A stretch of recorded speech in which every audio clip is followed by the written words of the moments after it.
The title of the exhibition is actually very intriguing because it starts with a tale of hidden history. So the relationship to storytelling is very important. Is how do you tell history in the first place? And as we all know, histories in general are always constructions and reconstructions. And the idea of bringing different interpretations or different insights of histories that we don't know or that we don't want to know is actually one of the most intriguing topics in relation to arts and heritage and conflict and memory at the currently. The idea of hidden histories is that also is interlinked with what I would call unwanted histories, so things that we don't want to know. The notion of hidden history is, as I said, is very important for the academic and also artistic domains at the moment to deal with, exactly because the current politics, or let's say the real politics, does not offer us enough answers or does not give us enough answers that we can count on at the moment. So we have seen like almost the rise of fundamentalist thinking in politics. Most of these problems with right-wing ideologies are coming back. So this kind of topic of hidden histories or exploring or trying to unmask the past is becoming very important, not just from an artistic cultural point of view, but also from a pedagogical and academic point of view. So this is actually for me the most productive idea that can come from exhibitions that deal with these topics. And the main idea is that how do we represent war and conflict? This is something that is not easy to do. And some of these artworks actually are trying to capture different elements or different aspects of conflict that we don't see in the media directly represented in front of our screens. So, such as human relations, familiar relations, different reenactments, trauma, guilt, etc. So, several other concepts come into play in this kind of domain. For example, the work of Omer Fast, for example, this is a very important work of art because actually it deals with the with the, let's say, the war on terrorism, with the returning soldier. And actually, what you find most amazing in this kind of discussion and in this work of art is that the family or the father and the mother, they don't recognize the son anymore. So this is like the whole change of personality. It's becoming like a stranger to your own environment. And I think this symbolizes, roughly speaking, what we can call the loss of relationships or the loss of familiar relationships. And this is the impact of war that we don't see automatically on when we send soldiers to war. It's like almost an abstract context, and this kind of work of art is making it much more tangible to understand what are the effects and what is the impact of these kind of experiences. So I think several of these works of art address very important topic today, not just for the present, but not just for reconstructing the past, but also for reconstructing or trying to understand our present today, as well as the future for future generations. Yeah, the funny thing is that hidden histories are not hidden. We hide them ourselves. So there's always an agent behind the fact of hidden history. Hidden histories do not.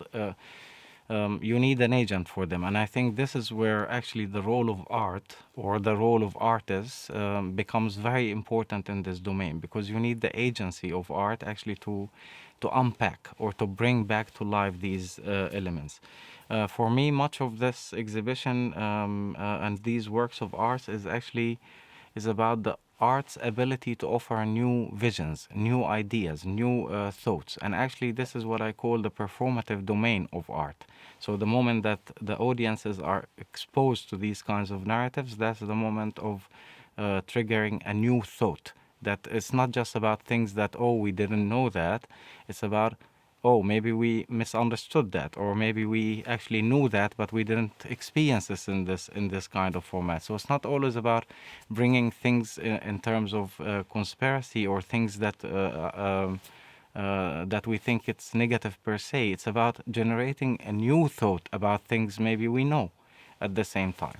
So this is where the notion of hidden history, and especially because it becomes very important, especially because of the tale. Huh? So I want to go back to the title of the exhibition, and that has to do with storytelling. Storytelling is actually one of the important tools in this exhibition, and there's actually a continuous need for retelling these kinds of history. And that's actually the strength of these artworks, is that they bring familiar experiences of history. So there's nothing hidden about the war and terrorism, for example, in Fast's work. We know many things about that history, but the idea is that he brings different new aspects or new visions, new elements, new ideas that actually open up this kind of history. It offers, let's say, a different domain of thinking for this kind of history. One must have a kind of realistic expectations. How much can you do, and how much you can't do at the same time. It's not it's not expected from art to change the world, yeah? This is for sure. But it's expected from art to think along what's happening in the world. So that's an important aspect. So this is what I mean by the agency, that it is now actually exactly because we are having a lot of these problems in our history books, for example, in schools, so in our educational systems, let's say, what kind of histories we teach to our kids and our students, and we see the gap between the reality and the history as well. So, and this is where actually art can play an important role in reconstructing these histories. Not just reconstructing them in the sense of saying that this was a false history, etc., but also reconstructing the ideas around them, or how we can actually envelop them in different ways of thinking. So that's what I mean by agency of the art. Yeah, for me, this is the most important aspect of art today, and why we need art today more than ever, exactly because it is capable. This is a practice that is capable, whether in culture or in art. These are practices that are capable of generating new ideas, new ways of thinking. What we need to realize is that conflict is all around us. That's very important for me. And whether you bring it through the war and terror, or whether this framework or that framework, it doesn't change the topic much, actually, but it shows actually how we can develop more awareness towards the idea that conflict is a reality, and it's happening, and it's very near us as well. So that's another important thing. It's not just happening far away from us and that's it. The art has a mission, but this is becoming also a very hot topic for museum studies and the whole domain of museum work. How do we deal with conflict? How do you represent conflict? What you need to understand is that the notion of representation, we have been struggling with that in the academy since the Enlightenment. We haven't even come up closer to finding an answer to the notion of representation, or what does that mean. And today the museums are becoming fertile spaces actually to deal with these topics, but there's a lot of work still to be done. How do you do that? That's a very important question, because you are dealing with different conflict manifestations. So colonial heritage, for example, actual war heritage, Second World War heritage.